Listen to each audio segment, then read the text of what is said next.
In this video, I'm going to show you how to rub your butt. Yes, your butt.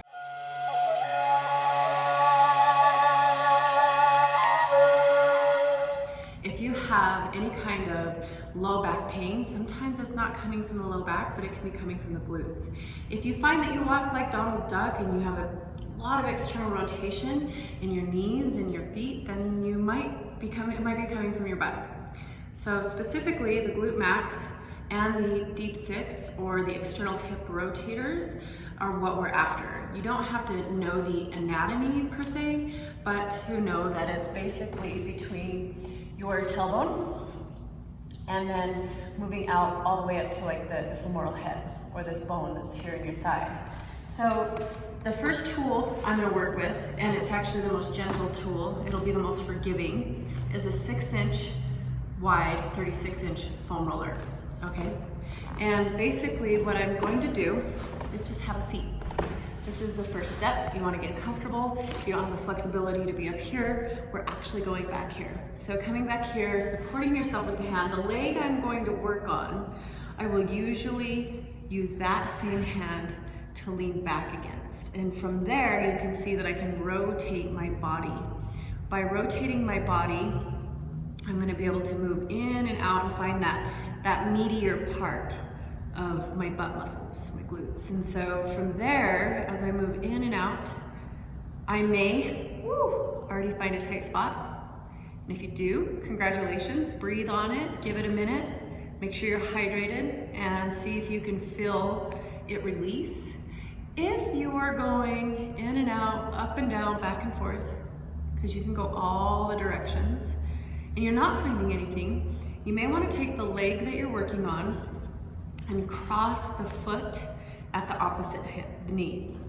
And from there, you're now opening up that glute max to really find more of the deep six, external hip rotators inside there.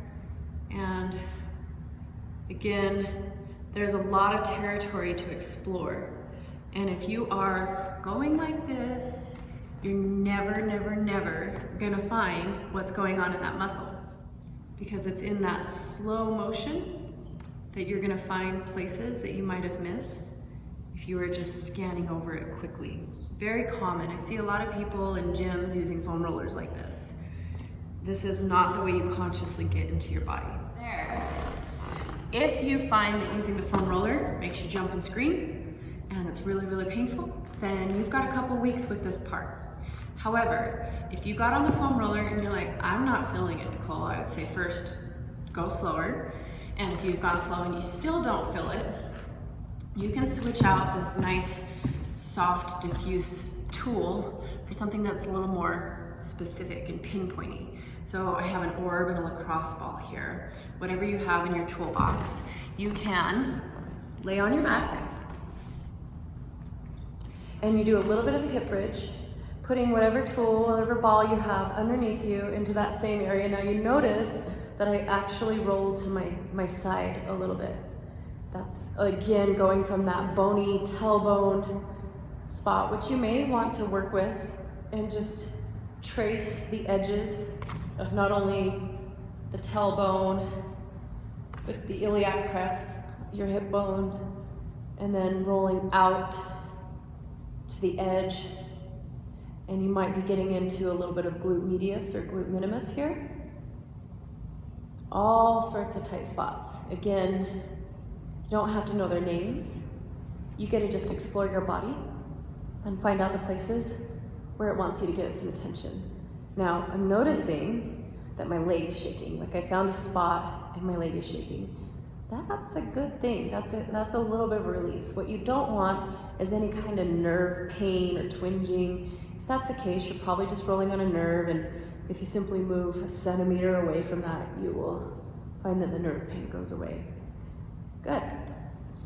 Now, there is one more way that you can use this, and that is against a wall. I find that if you get a good wall that's got no pictures in your house, and you get into a half squat, and your legs are far enough away from the wall, you can place this and use your own pushing versus your body weight to create the pressure that you need. So for some people, the foam roller is not quite doing the trick, but it's too much pain on a ball on the floor. You might want to transition to a wall. So we're up against the wall here to show you the other way that you can work the deep six, external hip rotators, and the glute muscles. I'm using this pink ball in the video so you can get a good view. If I use the white ball, I might cover it completely with my glutes. So taking a step away from the wall really makes a difference because that's going to give you the pressure you need. From there, I'm going to work my right glute facing the camera so you can see. I'm going to move my glutes away and I'm going to find that mushy piece of glute between the hip bone and the tailbone. Again, you don't have to know the anatomy, you just have to know yourself. And once you find that squishy spot, you notice that I'm bending and extending my knees. I don't have to push back because my feet are far enough back that I'm getting that gravitational fall towards the ball. Not only can you go up and down, and oh, it's so nice to trace around the tailbone, coccyx, to go up over the hip and the pelvis. And then even if you notice, I'm rotating to the side. Woo, we just found a spot. So the trick is stop, breathe, wait for the release.